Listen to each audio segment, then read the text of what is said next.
Welcome. आज हम लोग देखेंगे आपका चैप्टर 7 ज्योग्राफी का composition and structure of atmosphere.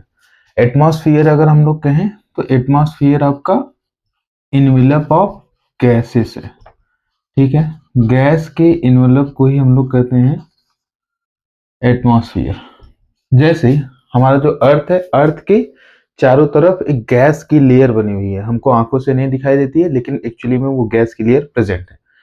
उसी गैस की लेयर को हम लोग कहते हैं एटमॉस्फेयर। उसी गैस की एनवेलप को हम लोग कहते हैं एटमॉस्फेयर। ठीक है, अगर हम लोग एटमॉस्फेयर के कंपोजिशन की बात करें कि एटमॉस्फेयर में जो गैस पार्टिकल्स है, एटमॉस्फेयर में क्या क्या पाए जाते हैं। ठीक है, तो एटमॉस्फेयर में अगर हम लोग देखेंगे तो मेनली आपकी तीन चीजें पाई जाती हैं। पहली होती है गैस के पार्टिकल्स आपके एटमॉस्फेयर में पाए जाते हैं। दूसरी होती है आपकी वाटर वेपर, और तीसरी होती है आपकी डस्ट पार्टिकल्स। ये तीन चीजें हैं जो आपकी एटमॉस्फेयर में पाई जाती हैं।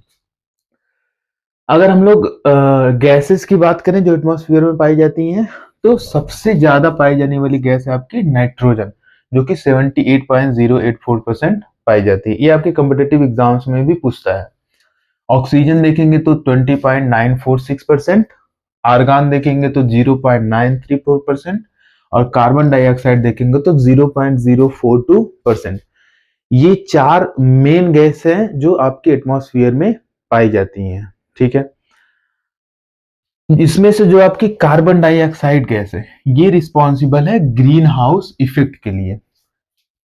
ग्रीन हाउस की बात करें तो ये जो हाउसेस होते हैं, घर मेनली होते हैं, इनको पोलर एरियाज में बनाया जाता है। जो आपके पोल के पास घर रहते हैं वहां पे बनाया जाता है। ठीक है, ये घर जो होते हैं वो ग्लास के बने होते हैं, कांच के बने होते हैं। इनमें मेनली क्या होता है, जब सनराइज रेज आती हैं तो इसी के अंदर ये ट्रैप हो जाती है, इससे बाहर नहीं जा पाती। और ये जो ग्रीन हाउस होते हैं वो बाहर के इन्वायरमेंट के कंपैरिजन में अंदर काफी गर्म होते हैं। तो अंदर के एरिया में इस ग्रीन हाउस के अंदर आप प्लांट वगैरह उगा सकते हैं, वहां पे आप रह सकते हैं। ठीक है, तो ग्रीन हाउस इफेक्ट हम इसी ग्रीन हाउस से कहते हैं। तो ये जो आपकी गैस है कार्बन डाइऑक्साइड, ये क्या करती है, अर्थ के चारों तरफ एक इन्वेलप बनाती है, एक घर की तरह ऐसे चादर बना देती है, जिसमें आपकी सनलाइट आती तो है लेकिन ट्रैप हो जाती है, बाहर नहीं जा पाती। तो प्रेजेंट के टाइम में देखेंगे कार्बन डाइऑक्साइड की जो क्वांटिटी है वो बढ़ रही है।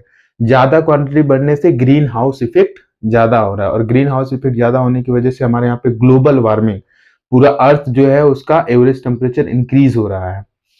ठीक है, ऑक्सीजन हम लोग देखेंगे तो हम लोग इसको ब्रीदिंग के लिए यूज करते हैं। इसमें आप देखेंगे 99% जो आपका एटमॉस्फेयर का टोटल मास है वो बस 32 किलोमीटर हाइट तक ही पाया जाता है। 99% of total mass of the atmosphere is confined to the 32 kilometre height.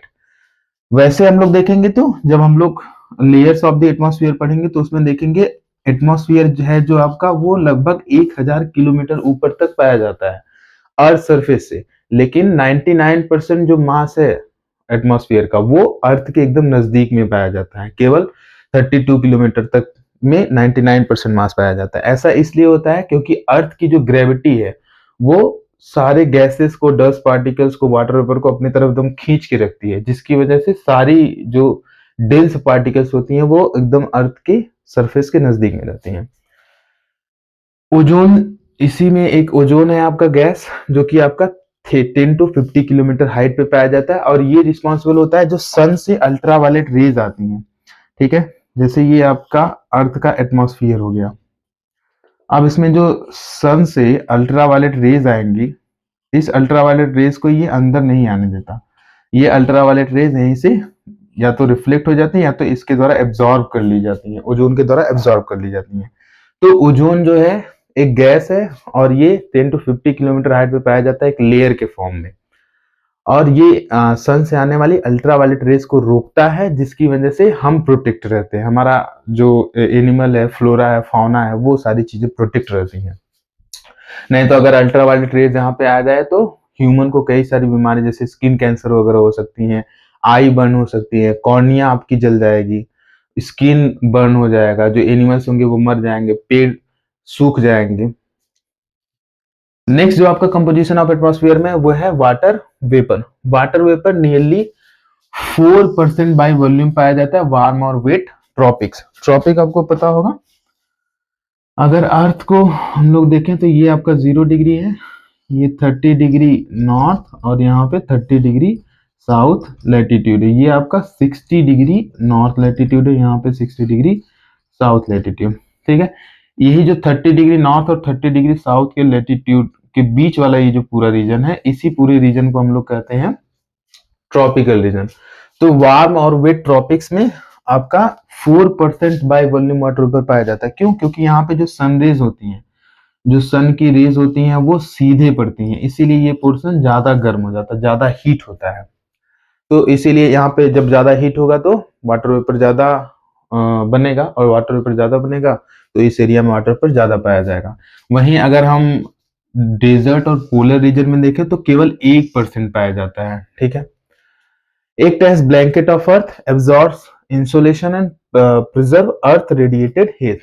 ये भी क्या करता है, सन से आने वाले इंसुलेशन को, इंसुलेशन हम उसे कहते हैं जबकि सनलाइट आती है, इनकमिंग सोलर रेडिएशन को, जो सनलाइट होती है उसी को हम कहते हैं इंसुलेशन। तो इंसुलेशन जो बाहर से आती है, सन के द्वारा जो आती है, उसको ये रोक के रखता है, उसको बाहर नहीं जाने देता, जिसकी वजह से अर्थ का जो हीट है, अर्थ का टेम्परेचर मेंटेन है। अगर अर्थ से वाटर वेपर खत्म कर दिया जाए तो अर्थ का टेम्परेचर दिन में 300-400 डिग्री सेल्सियस हो जाएगा और नाइट के टाइम में -100 -200 डिग्री सेल्सियस तक चला जाएगा, जिसकी वजह से यहाँ पे लाइफ पॉसिबल नहीं होगा। तो वाटर वेपर जो है वो लाइफ को पॉसिबल भी बना रहा है एटमॉस्फेयर में रह के।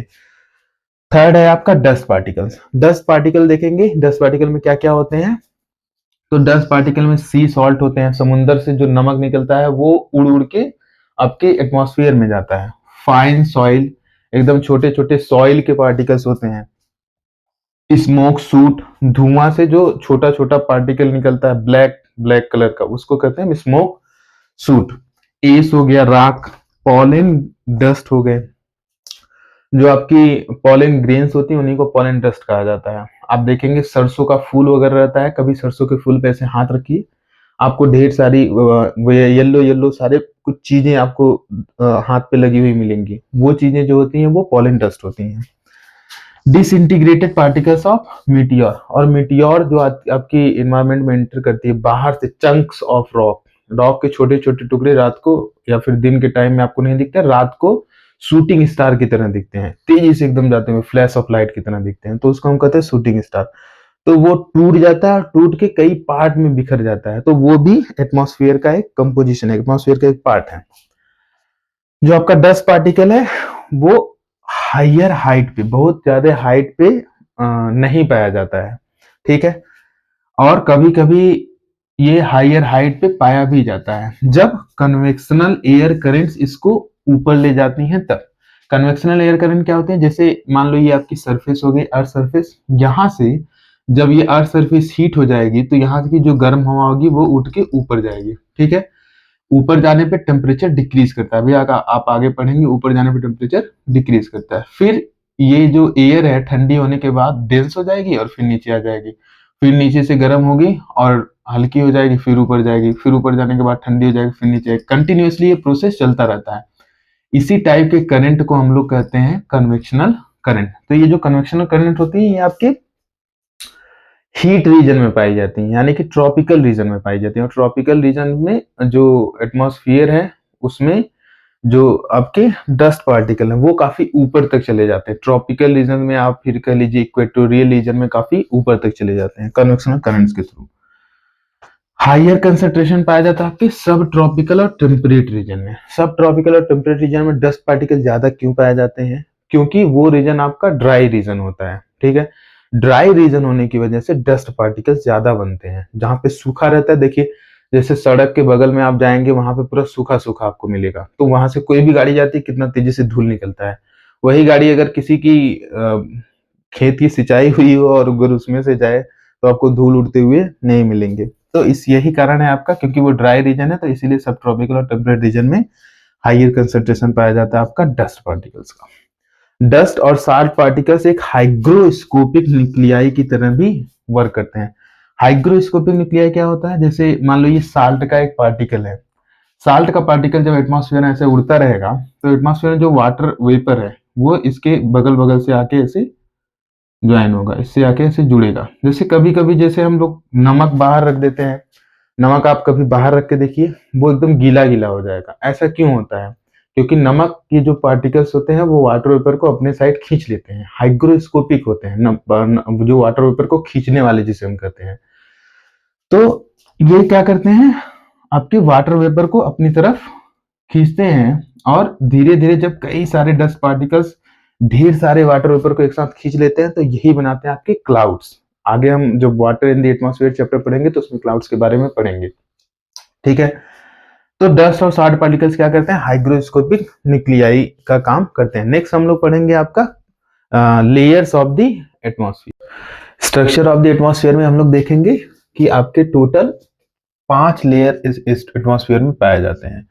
जो आपका फर्स्ट लेयर है वो है ट्रोपोस्फेयर, सेकेंड स्ट्रेटोस्फेयर, थर्ड आपका मीजोस्फेयर, फोर्थ है आयनोस्फेयर और फिफ्थ है आपका एक्सोस्फेयर। ठीक है, और ये जो लेयर्स को डिवाइड किया गया है वो टेम्परेचर के बेसिस पे डिवाइड किया गया है। अर्थ सरफेस से ऊपर जाने पे जो टेम्परेचर है वो आपका इंक्रीज या डिक्रीज करता है, उसके बेसिस पे हम लेयर्स को डिवाइड करते हैं। जो एटमॉस्फेयर की डेंसिटी है वो सबसे ज्यादा आपके अर्थ के नजदीक में ही पाई जाती है, क्योंकि अर्थ ग्रेविटी की वजह से सारे पार्टिकल्स को खींच के रखता है। पहला आपका लेयर है ट्रोपोस्फेयर। ठीक है, ये अर्थ के नजदीक सबसे नजदीक में पाया जाता है। Troposphere is the found at the surface of the earth. ये आपका अर्थ से इसकी एवरेज हाइट देखे तो आपकी 13 किलोमीटर है। इक्वेटर पे इसकी हाइट ज्यादा होती है और पोल्स पे इसकी हाइट कम है। ठीक है, अर्थ सरफेस से जब हम ऊपर जाएंगे तो आपका जो पहला लेयर है एटमॉस्फेयर का जो डिवाइड किया गया वो आपका ट्रोपोस्फेयर है। इसकी जो एवरेज हाइट है वो 13 किलोमीटर है। पोल्स पे हाइट कम है क्योंकि वहां पे कन्वेक्शनल एयर करंट्स नहीं बनते हैं, लेकिन इक्वेटर पे आपके कन्वेक्शनल एयर करंट्स बनते हैं, इसीलिए इक्वेटर पे आपकी ट्रोपोस्फेयर की हाइट ज्यादा है। ठीक है, जितने भी आपके एटमॉस्फेरिक फिनोमिनॉन्स हैं जैसे क्लाउड का बनना, आंधी का चलना, तूफान का चलना, या फिर आपके रेनफॉल का होना, ये सारी चीजें इसी लेयर में होती हैं। ठीक है, और सारे जो डस्ट पार्टिकल्स वगैरह होते हैं, वाटर वेपर वगैरह होते हैं, वो आपके ट्रोपोस्फियर में ही पाए जाते हैं। यहाँ पे ऊपर जाने पे जो टेम्परेचर होता है वो डिक्रीज करता है। टेम्परेचर जैसे जैसे हम ऊपर जाएंगे ट्रोपोस्फियर में वो क्या करेगा, टेम्परेचर डिक्रीज करेगा। इसमें टेम्परेचर डिक्रीज करता है। ठीक है, जो आपकी सेकेंड लेयर है एटमॉस्फेयर की वो है आपकी स्ट्रेटोस्फेयर। सेकेंड लेयर है आपकी स्ट्रेटोस्फेयर। स्ट्रेटोस्फेयर, फर्स्ट लेयर आपकी थी ट्रोपोस्फेयर। ठीक है, ट्रोपोस्फेयर की एवरेज हाइट आपकी 13 किमी थी। ट्रोपोस्फेयर जहां पे खत्म होता है उस जगह को कहते हैं हम ट्रोपोपॉज। ये आपकी ट्रोपोपॉज है जहां से ट्रोपोस्फेयर खत्म हो रहा है। ट्रोपोपॉज एक ऐसा लेयर होता है जहां पे जो टेम्परेचर होता है वो ऑलमोस्ट सेम होता है। जैसे 5-6 किलोमीटर का एरिया ऐसा होगा ऊपर जाने पे जहां पे टेम्परेचर एक जैसा मिलेगा, तो उसको पॉज मान लिया गया है कि वहां से उसकी लिमिट खत्म हो जाती है, रुक जाता है। तो ट्रोपोपॉज यहाँ पे रुक जाता है, यहाँ से खत्म हो जाता है, यहाँ से दूसरी लेयर चालू होती है जिसको हम कहते हैं स्ट्रेटोस्फेयर। ट्रोपोपॉज से दूसरी लेयर चालू होती है जिसको कहते हैं स्ट्रेटोस्फेयर। स्ट्रेटोस्फेयर आपका ट्रोपोपॉज से, जहां से ट्रोपोस्फेयर खत्म हुआ है उस जगह को ट्रोपोपॉज कह रहे थे। तो ट्रोपोपॉज से आपका ऊपर ऑलमोस्ट 50 किलोमीटर हाइट तक पाया जाता है। ट्रोपोपॉज से 50 किलोमीटर हाइट तक। ठीक है, इसमें जो टेम्परेचर होता है वो इंक्रीज करता है, ध्यान रखिएगा। ट्रोपोस्फेयर सॉरी आपके स्ट्रेटोस्फेयर में टेम्परेचर जो होगा वो इंक्रीज करेगा। स्ट्रेटोस्फेयर में टेम्परेचर आपका इंक्रीज करेगा। यहाँ पे ओजोन लेयर्स पाए जाते हैं। ये आपका इंपॉर्टेंट है कि ओजोन लेयर जो है वो स्ट्रेटोस्फेयर में पाया जाता है। सेकेंड लेयर, एटमॉस्फेयर के सेकेंड लेयर में पाया जाता है, जो कि सन से आने वाली अल्ट्रावायलेट रेस को एब्जॉर्ब कर लेता है और एक ब्लैंकेट की तरह काम करता है, ब्लैंकेट की तरह एक्ट करता है। ठीक है, नेक्स्ट आपकी जो लेयर है मीजोस्फेयर। मीजोस्फेयर आपकी ऑलमोस्ट 80 किलोमीटर हाइट तक पाई जाती है। मीजोस्फेयर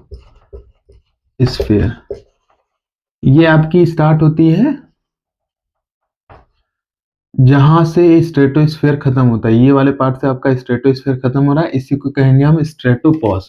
इसको कहेंगे हम, ये आपका ट्रोपोपॉज, ये आपका स्ट्रेटोपॉज, यहाँ पे मीसोपॉज। तो स्ट्रेटोपॉज से चालू होके ये लगभग 80 किलोमीटर हाइट तक होता है। इसमें जो टेम्परेचर होता है आपका अगेन डिक्रीज होना चालू होता है। आपने देखा कि इस ट्रोपोस्फेयर में टेम्परेचर कम हो रहा है, स्ट्रेटोस्फेयर में बढ़ रहा है, फिर मेसोस्फेयर में फिर से कम हो रहा है। ठीक है, तो जो मेसोस्फेयर है वो स्ट्रेटोपॉज से 80 किलोमीटर ऊपर तक पाई जाती है। यहाँ पे जो टेम्परेचर होता है वो अगेन डिक्रीज करता है। उसके बाद वाला जो नेक्स्ट लेयर है वो है आपका आयनोस्फेयर या फिर थर्मोस्फेयर। नेक्स्ट लेयर को हम कहते हैं आयनोस्फेयर या फिर थर्मोस्फेयर। ये लेयर आपकी काफी इंपॉर्टेंट होती है क्योंकि यहाँ पे आयंस पाए जाते हैं। आयन जो होता है वो इलेक्ट्रिकली चार्ज पार्टिकल होता है। ये इससे जो आपकी रेडियो वेव्स भेजी जाती हैं अर्थ से, वो आपकी वापस रिफ्लेक्ट होके अर्थ पे आती हैं और उसकी वजह से आपकी जो कम्युनिकेशंस वगैरह हैं, जो नेटवर्क है, वो पॉसिबल हो सकी है। ठीक है, तो ये जो लेयर है आपका काफी सिग्निफिकेंटली बहुत इंपॉर्टेंट है। यहाँ पे टेम्परेचर अगेन इंक्रीज करने लगता है, इसीलिए इसको थर्मोस्फेयर भी कहा जाता है। आयन पाए जाते हैं इसलिए आयनोस्फेयर कहा जाता है। यहाँ से आपकी रेडियो वेव्स बाउंस बैक होती हैं। ये सारी चीजें आपको याद रखने वाली हैं। नेक्स्ट जो फिफ्थ लेयर है और लास्ट लेयर है, ठीक है, वो आपकी पाई जाती है, इस लेयर की हाइट नियरली है 400 किलोमीटर आयनोस्फेयर की। आयनोस्फेयर के बाद वाली जो लेयर है वो है आपकी एक्सोस्फेयर। एक्सोस्फेयर एक्सोस्फेयर आपकी नियरली 1000 किलोमीटर हाइट तक पाई जाती है। 400 किलोमीटर से 1000 किलोमीटर हाइट तक पाई जाती है। फिर धीरे धीरे ये मर्ज हो जाती है आउटर स्पेस में। यहाँ पे जो टेम्परेचर होता है वो धीरे धीरे बढ़ता है, ऊपर जाने पे टेम्परेचर धीरे धीरे बढ़ जाता है। ठीक है, और जब हम आउटर स्पेस में जाएंगे तो वहां पे टेम्परेचर काफी डिक्रीज हो जाएगा। ठीक है, तो आपने पढ़ा कि एक बार टेम्परेचर डिक्रीज कर रहा है, एक बार इंक्रीज करेगा, फिर मेसोस्फेयर में डिक्रीज करेगा, फिर आयनोस्फेयर में इंक्रीज करेगा, और धीरे धीरे जैसे हम एक्सोस्फेयर से बाहर आउटर स्पेस में चलते चले जाएंगे वहां पे टेम्परेचर माइनस में चला जाएगा। ठीक है, ये सबसे हाईएस्ट लेयर है एटमॉस्फेयर का और इसके बारे में बहुत कम जाना गया है। नेक्स्ट टॉपिक है आपका elements of weather and climate. Weather और क्लाइमेट के एलिमेंट्स क्या हैं, ये हम लोग मेनली पढ़ेंगे वेदर और क्लाइमेट के बारे में आपके क्लाइमेट चैप्टर में। वेदर और क्लाइमेट का अगर छोटा सा देखें तो वेदर आपका day to day atmospheric phenomena है। जैसे मॉर्निंग में आपका एटमॉस्फेयर में क्लाउडी एटमॉस्फेयर था, आफ्टरनून सनी हो गया, फिर इवनिंग में रेनी हो गया, बारिश वाला हो गया। तो ये डे टू डे आपका मिनट टू मिनट या फिर आवर टू आवर एटमॉस्फेयर में चेंज हो रहा है। क्लाइमेट जो होता है बहुत लॉन्ग पीरियड ऑफ टाइम के लिए वेदर का एवरेज होता है। ठीक है, इस 30 से 40 साल तक के वेदर के एवरेज को ही हम लोग कहते हैं क्लाइमेट।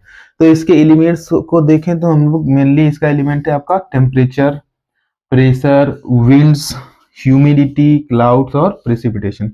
ह्यूमिडिटी का मतलब है जितना अमाउंट में आपकी मॉइस्चर प्रेजेंट है एटमॉस्फेयर में, उसी को कहते हैं ह्यूमिडिटी। क्लाउड आपकी वाटर वेपर की डेंस डेंस वाटर वेपर, जब ढेर सारे वाटर वेपर एक जगह इकट्ठा हो जाता है उसी को हम क्लाउड कहते हैं। प्रेसिपिटेशन का मतलब है मेनली आपकी रेनफॉल से। ठीक है, तो ये आपकी एलिमेंट्स हैं वेदर और क्लाइमेट के। आपने पढ़ा स्ट्रक्चर ऑफ द एटमॉस्फेयर और आप already composition of the atmosphere पढ़ चुके हैं। ठीक है, आज के लिए बस इतना ही। Thank you, have a good day.